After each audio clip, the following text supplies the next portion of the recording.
새해 첫 주일에 우리에게 주시는 오늘 본문 시편, Psalm 43, 시편 43편은 원래 지난주에 저희가 다루었던 42편의 말씀과 한 덩어리였다라고 합니다. 그래서 42편의 말씀과 43편의 말씀은 하나다라는 거. 그런데 시간이 지나면서 이제 두 갈래로 갈라져서 우리가 42편 따로, 43편 따로 우리가 보게 되었습니다.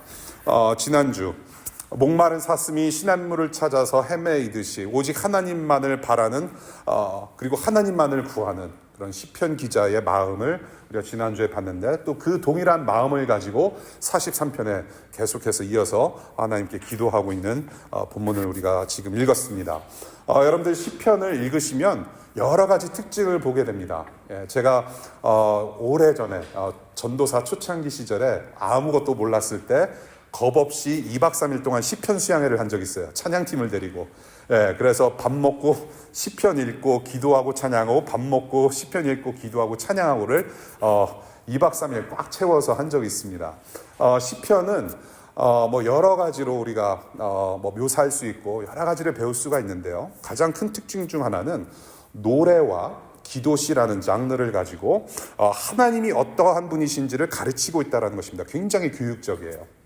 하나님은 어떠한 분이신가? Who God is and what God has done for us.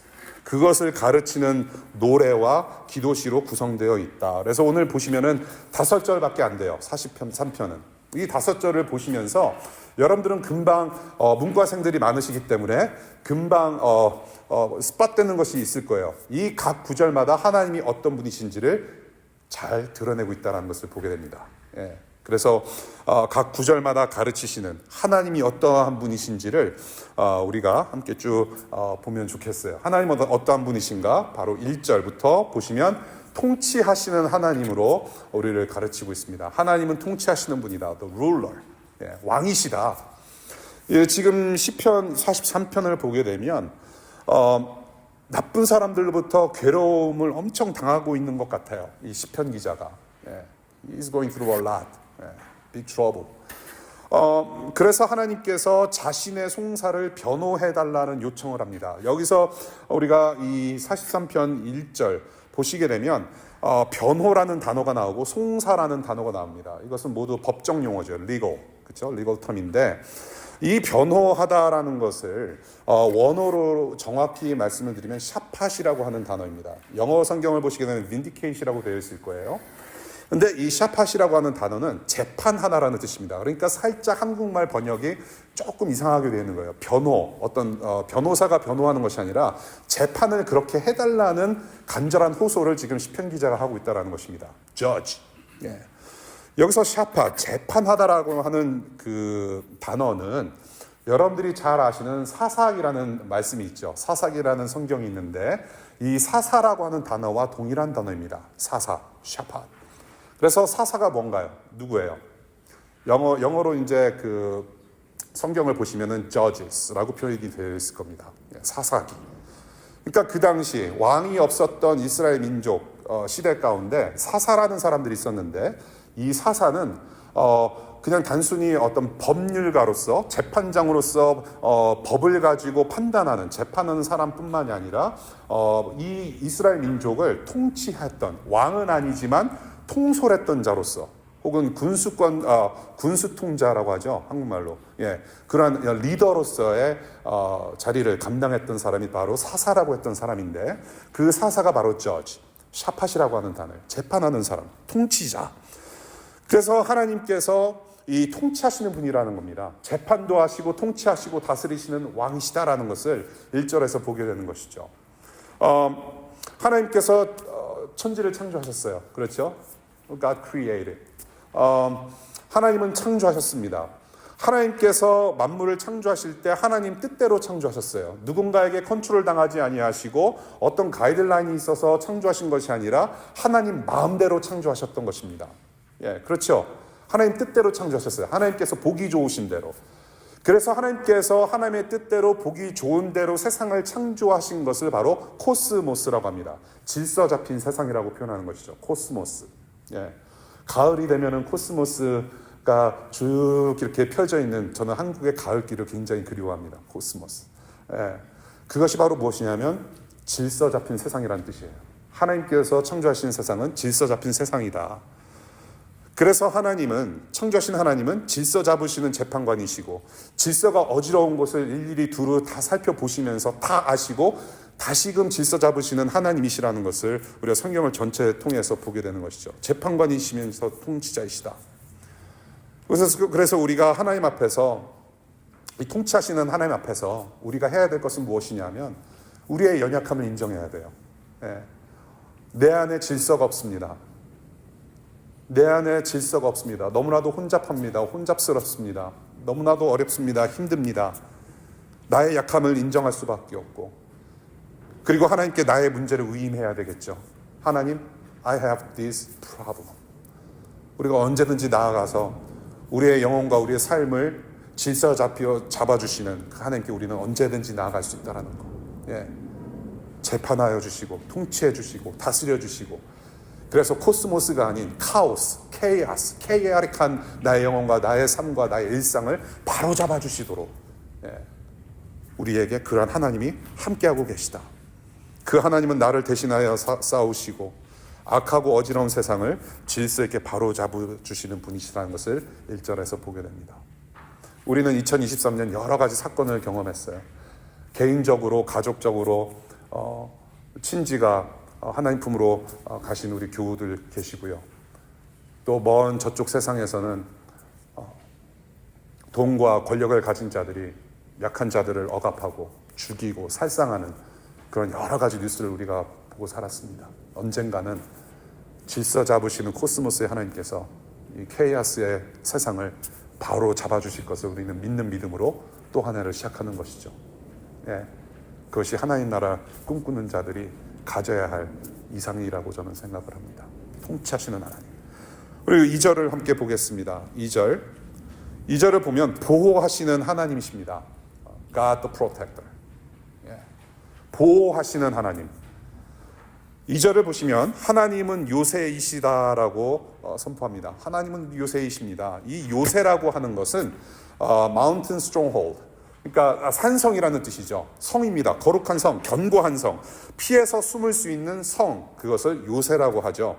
여러분들이 요새 성을 우리가 이제 생각을 했을 때, 뭐 영화나 드라마나 뭐 남한산성 뭐 그런 거 있잖아요. 성을 딱 생각했을 때 여러분들 가장 먼저 떠오르시는 게 뭘까요? 뭐가 가장 먼저 떠오르세요? 예, 성. 예, 아무 생각이 없으신 것 같은데, 성은 공격형일까요? 방어형일까요? 예, 성은 공격용이 아니라 방어용이죠. 엄밀히 따지고 보면은 성은 방어용이에요. 전쟁터에 나가서 싸우다가 적으로부터의 위험에서 피할 수가 있고, 전쟁터에서 나가서 싸우다가 내가 지쳐서 쓰러질 때 다시 돌아갈 수 있는 곳이 바로 요새라고 하는 곳이죠. 성입니다. 예, 나를 재정비하고 다시 재충전할 수 있는 쉴 만한 곳이 바로 요새라고 하는 것이죠. Mountain Stronghold. 하나님은 그런 요새라고 말씀을 하는 것입니다. 그래서 요새는, 이 하나님의 요새는 평안한 것이죠. 평안하고 또한 안전합니다. 예. 이 시편 기자와 지금의 시대를 살아가는 저와 여러분들은 쉴 새 없는 굴곡의 인생길을 가고 있죠. 여전히 똑같은 삶을 살고 있어요. 사실은 2023년, 지난주에도 말씀드렸지만 학생 여러분들, 작년의 GPA 올해도 동일합니다. 1월 달에 동일해요. 이제 2월 중순부터 이제 여러분들 달리셔야 돼요. 예, 보다 나은 GPA, 내신 성적을 위해서. 지난번에 내신 성적은 톨 사이즈였지만은 주님 그랜드 사이즈를 주시길 원하나이다. 기도만 하지 마시고 노력하셔야 돼요. 공부하셔야 돼요. 직장 생활 마찬가지예요. 예, 있었던 업무가 2024년 돼서 없어지지 않아요. 예. 여전히 인생의 굴곡길을 우리는 여전히 살아가고 있을지라도 하나님께서는 우리를 보호하시고 평안하고 안전하게 우리를 이끄시는 하나님이시라는 것을 오늘 시편 기자를 통해서 우리에게 말씀하고 계십니다. 보호하시는 하나님이시다. 평안하고 가장 안전하고 우리를 쉬게 하시는 안식의 하나님. 3절 보겠습니다. 3절을 보니 빛과 진리로 인도하시는 하나님, 빛과 진리이신 하나님을 기도하고 있습니다. 통치하시는 하나님, 보호하시는 하나님, 이렇게 참 좋으신 하나님께서 빛과 진리로 인도하시는 하나님으로 지금 시편 기자가 기도를 하고 있는데요.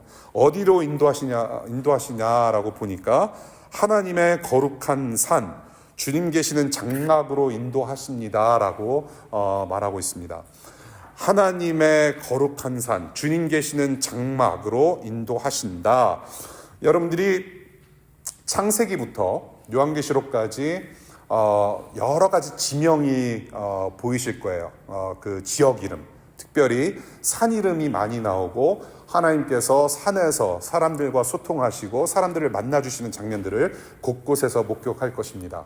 여호와 하나님, 구약시대 하나님뿐만이 아니라 신약시대의 예수 그리스도께서도 어디에 앉으셔서 혹은 높은 곳에 계셔서 사람들을 만나주시는 그런 장면을 우리가 보게 되죠.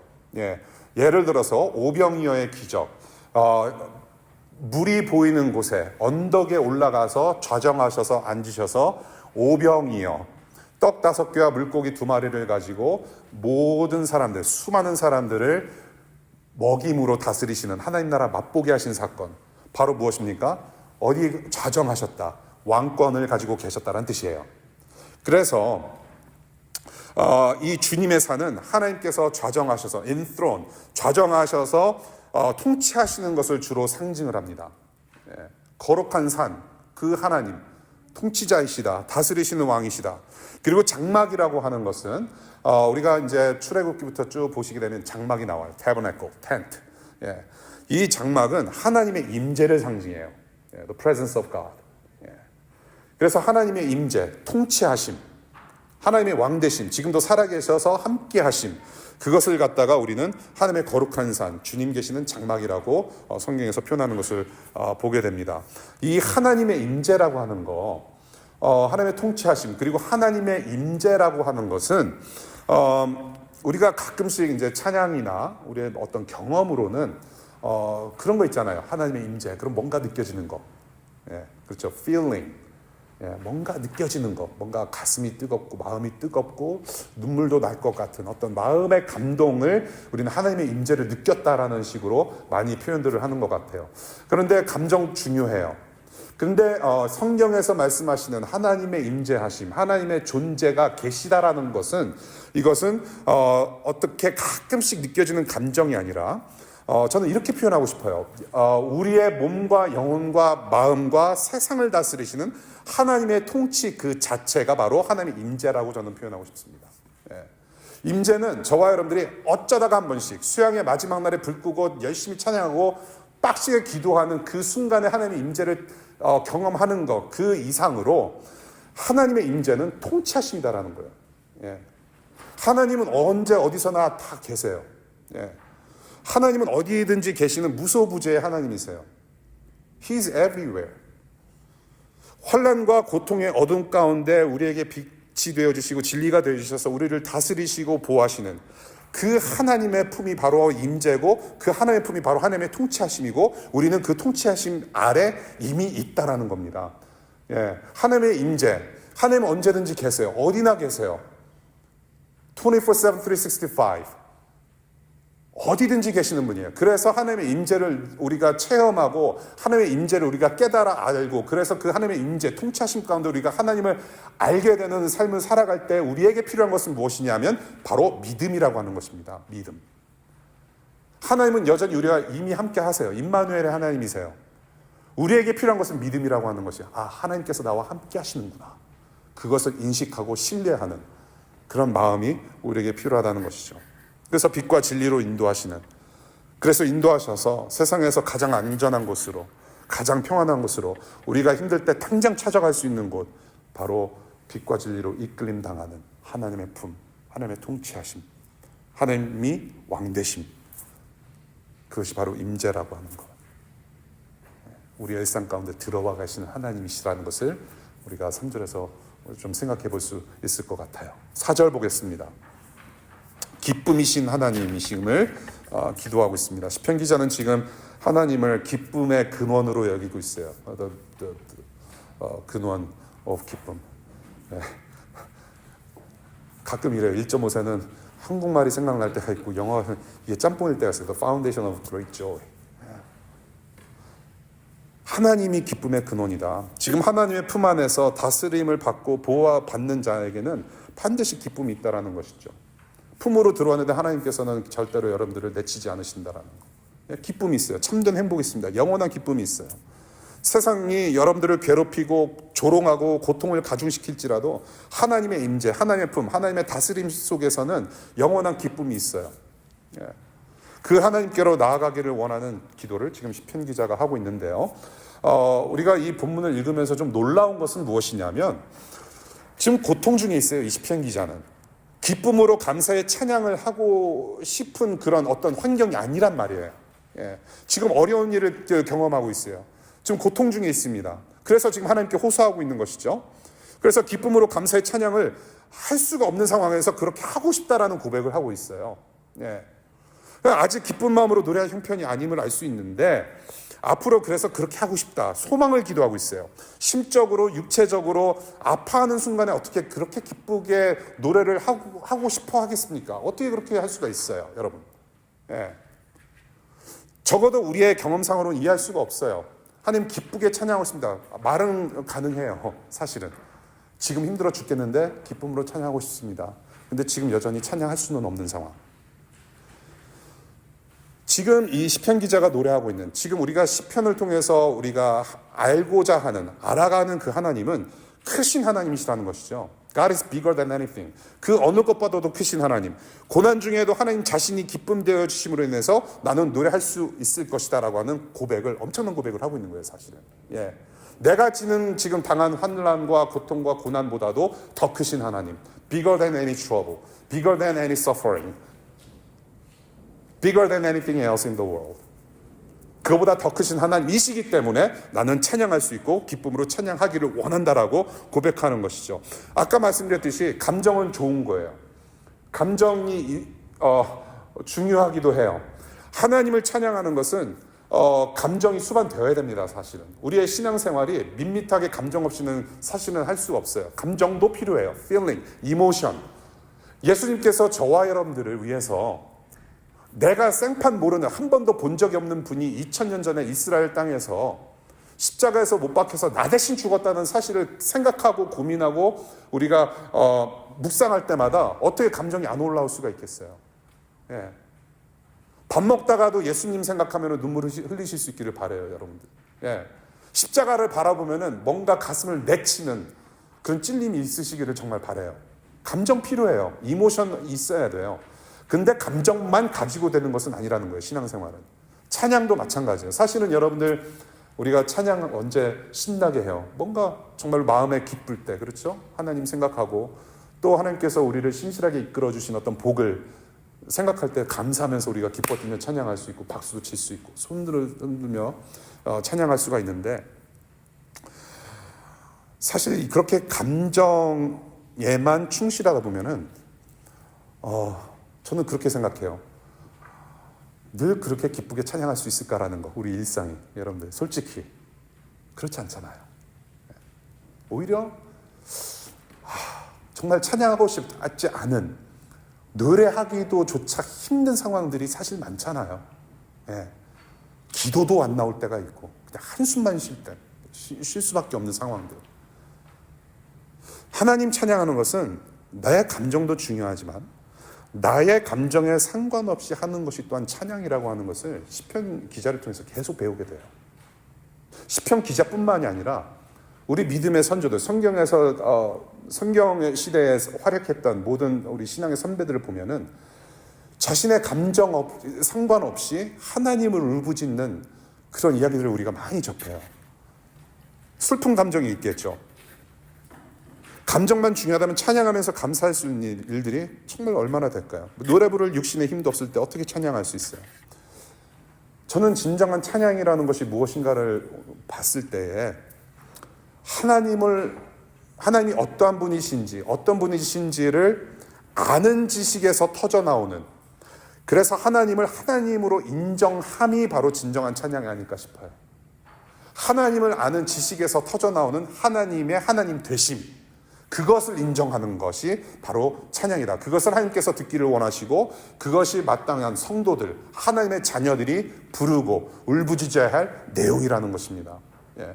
그래서 여러분들 욥기, 매일 성경을 따라서 욥기 공부하신 분들, 욥이 막 탄식하면서 기도하지 않습니까? 그런데 그 탄식하는 기도조차도 하나님은 들으셨다는 거예요. 좋게 보셨어요. 왜? 하나님을 의존하고 있었기 때문에. 하나님을 아는 지식으로 하나님을 더 의존하고자 하는 마음을 토해냈기 때문에. 그것이 찬양이고 그것이 하나님을 높여드리는 것이고 그것이 하나님의 하나님 되심을 인정하는 것이다라는 겁니다. 그것이 하나님께 영광 드리는 것이죠.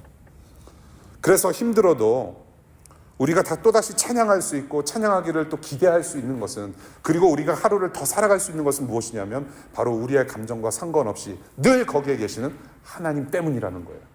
하나님이 거기 계시기 때문에, 나와 함께 하시기 때문에, 하나님이 전능하시기 때문에 그 하나님을 아는 지식으로 살아가는 삶. 오늘 이 9절, 지금 4절, 하나님을 아는 지식에서 우러나오는, 그래서 하나님 한 분께 소망을 둔 저는 믿음의 기도라고 저는 봐요. 지금 상황은 절대 그렇지 않을지라도 내가 하나님께 믿음이 있습니다. 나는 하나님만을 신뢰합니다. 그래서 찬양하기를 원합니다. 토로하는 시편 기자의 마음을 보게 됩니다.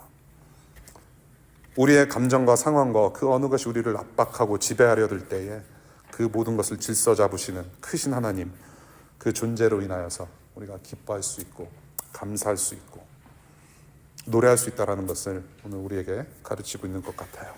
마지막으로 5절입니다. 5절, 구원자이신 하나님을 향하여 노래하며 기도하고 있습니다. 힘든 상황 중에도 통치하시고 보호하시고 빛과 진리 되어 주시고 기쁨의 원천 되어 주시고, 그래서 기쁘게 노래할 수 있도록 찬양할 수 있도록 하시는 그 하나님께, 하나님께서 구원자 되시다라는 것을 시편 기자가 지금 찬양하고 있죠. 낙심하고 또 괴로울 때 혹은 외로울 때 오직 바랄 것은 세상이 주는 일시적인 위로와 기쁨이 아니라 그 상황에서 구원해내시는 하나님 한 분이심을 이 시편 기자가 찬양하고 있을 때에 우리도 여전히 붙잡아야 할 것은 무엇인가? 이미 답은 정해져 있습니다. 이미 답정너예요. 답은 정해져 있는 삶을 우리는 지금 살아가고 있습니다. 무엇을 붙잡아야 하는지. 이렇게 시편 43편의 말씀을 봤어요. 2024년 제가 20대 초중반, 한창 때죠. 한창 때, 불과 뭐 한 몇 년 전에 20대 중후반 때에 그런 생각을 좀 했어요. 야, 2020년이 언제 올까? 2020년이라는 숫자를 언제 맞이할 수 있을까? 참 먼 옛날 이야기 같았어요. 내가 언제 30이 되고 언제 40이 될까? 막 상상만 하면 막 끔찍한 거예요. 내가 40이 되다니, 내가 50이 되다니. 그때는 정말 끔찍했어요. 근데 지금 그 끔찍한 현실을 제가 지금 살아가고 있거든요. 시간 참 빨라요. 2024. 와우. 숫자는 새로워요. 지난주 일기를 매일 쓰는데 다행히 실수하지 않았어요. 2023이라고 쓰지 않고 매일 2024라고 정신 똑바로 차리고 썼어요. 새로운 숫자인데 그럼에도 불구하고 여전히 내 마음에 걱정과 근심을 가지고 들어왔더라고요. 어쩔 수 없어요. 덜어는 잠도 못 이루고 기도밖에 할 수가 없고 장문의 기도를 하지 못하는 경우들이 많아서 예수님의 이름밖에는 부를 수가 없는 상황들이 참 많아요. 그걸 가지고 들어오더라고요. 간절한 마음의 소원, 근심, 걱정 여러분들 그대로 어깨에 짊어지고 새해를 맞이하셨을 것 같아요. 여전히 변하지 않는, 정말로 버리고 들어오고 싶은데 버릴 수 없는 것들을 그대로 가지고 들어오셨으리라고 저는 생각을 해요. 하나님을 향한 2절의 질문, 2절 한번 볼게요. 하나님을 향해서 무엇라고 질문합니까? 하나님 어찌하여 나를 버리셨나이까? 라고 질문을 해요. 시편 기자는. 하나님 어찌하여 나를 버리셨습니까?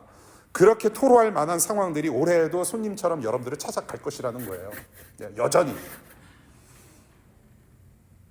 저와 여러분들의 고통을 해소해 줄 만한 것, 우리의 영혼의 목마름과 허기짐은 다른 것들로 채울 수가 없죠. 다른 것들로 채워질 수가 없어요. 그 어떤 프로그램도, 그 어떤 이벤트도, 콜라와 맥주 같은 그런 이벤트와 프로그램을 가지고는 여전히 우리는 해결받지 못하는 상황을 살아갈 수가 있다는 얘기예요. 그래서 시편 기자가 지금 사실은 이 5절을 보시게 되면 이 5절의 말씀이 바로 42편 11절 말씀하고 반복되는 말씀입니다. 굉장히 중요하다는 것이죠. 반복이라고 하는 것은 강조예요. 무엇을 지금 이 42편과 43편이 강조를 하느냐? 뭐예요? 어떤 말씀으로 우리를 위로하고 격려하느냐? 어찌하여 그렇게도 괴로워하느냐? 하나님을 기다려라. 하나님께 소망을 두라. Put your hope in God. Why downcast, O my soul? Put your hope in God. 우리 같이 읽죠. 43편 5절 같이 읽겠습니다. 시작. 내 영혼아 어찌하여 그렇게도 낙심하며 어찌하여 그렇게도 괴로워하느냐. 하나님을 기다려라. 이제 내가 나의 구원자 나의 하나님을 또다시 찬양하련다. Put your hope in God. Why downcast? 이 5절을 보면요, 시편 기자가 자기 자신한테 하는 말처럼 보이기는 하나 다시 한번 보시게 되면요, 이것이 바로 저와 여러분들에게, 이 새해를 막 시작하는 저와 여러분들에게 지금 선포하시는, 말씀하시는 하나님의 음성으로 저는 들려지거든요. 잘 보세요. 너의 영혼아 어찌하여 너는 그렇게 낙심하며 어찌하여 너는 그렇게도 괴로워하느냐. 나를 기다려라. 내가 여기 있다. 나에게 소망을 두라. 내가 여기 있지 않니? 너의 구원자 하나님, 너의 아버지가 바로 여기 있다라는 말씀을 들려주시는 것 같아요. 하나님은 이 기록된 이 말씀과 오늘이라는 시간과 공간 사이에서도 영원히 여전히 변치 않으시는 하나님으로 우리와 함께 하세요. 통치하시고 보호하시고 빛과 진리 되시고 기쁨 되시는 구원자 하나님, 이 하나님만을 갈망하고 기다리고 이 하나님만을 정말로 우리가 갈급해할 때에 영원히 목마르지 않은 예수 그리스도, 생명수 되시는 예수 그리스도를 보내주신다라는 약속을 우리가 누릴 수 있다라는 것입니다. 그 예수 그리스도를 여러분들 꼭 만나시고 부어주시는 그 예수 그리스도와 하나 되셔서 우리가 하나님 자녀 되는 저와 여러분들 되실 수 있기를 바라요. 그 예수님은, 그 영원히 목마르지 않은 예수님은 우리가 하나님을 갈망할 때, 하나님을 바랄 때 우리에게 가득 찾아와 주시고 언제든지 함께 하시고 우리와 늘 동행하셔서 우리가 우리의 매일의 일상을 살아갈 때에, 우리가 어려운 일이 있을 때, 낙심될 때 우리를 순간순간 구원해 주실 것을 믿습니다. 여러분, 예수님의 구원은 2000년 전에 단회적으로 끝나는 사건만이 아니에요. 그 구원의 능력은 지금도 우리의 일상 가운데 구석구석이 지금도 진행 중에 있습니다. He is saving us. 우리가 지금 2024년 여러 가지 복잡한 상황 속에서 여전히 우리를 구원하기를 원하시는 하나님이신 줄을 믿으시기를 바랍니다. 그 예수 그리스도와 동행하는 삶, 우리가 또다시 하루를 그래서 찬양하면서 살아갈 수 있는 것은 하나님이 하나님이시고 우리가 바로 그 하나님 품 안에서 우리를 구원하시려고 죽으시고 부활하신 예수 그리스도와 그 품 안에서 우리는 하나 되었기 때문에 우리는 또다시 살아갈 수 있는 거예요. 마틴 로이드 존스가 이런 말을 합니다. 근심은 손님입니다. 누구든 그 나이 그 상황에 따른 근심이 있기 마련입니다. 근심은 내게 찾아온 손님이 아니라 내가 붙들고 있는 손님입니다. 내가 붙잡지 않으면 그도 떠납니다. 라고 얘기를 해요. 붙잡아야 할 것을 붙잡는 여러분들 되시기를 바랍니다. 이상한 손님 붙잡을 필요 없잖아요. 올해도 어김없이 집중해서 붙잡아야 하는 것은 이미 우리가 받은 복, 우리의 복의 근원이시며 이미 복으로 와주신 구원자 예수 그리스도, 이 예수 한 분을 단디 붙잡으실 수 있기를 축복합니다. 여전히 변하지 않는 우리의 삶의 목적이 바로 이것입니다. 또다시 찬양하련다. 낙심할 때도 있을 거예요. 힘든 일이 있을 거예요. 또다시 찬양하란다. 누구로 인하여서? 우리를 구원하신, 나와 함께 하시는 예수 그리스도로 인하여서 우리는 또다시 하루를, 한 해를 살아갈 수가 있습니다. 우리가 지금 이렇게 누리는 복을, 지금도 고통 중에 힘들어하고 있는 수많은 전 세계 이웃들이 이 복을 함께 누렸으면 좋겠어요. 그 복을 누리는 하나님 나라를 계속 비전 삼고 꿈꾸며 이번 한 해 하나님 나라 공동체로서, 복음 공동체로서 힘차게 함께 걸어가면 좋겠습니다. 기도하겠습니다.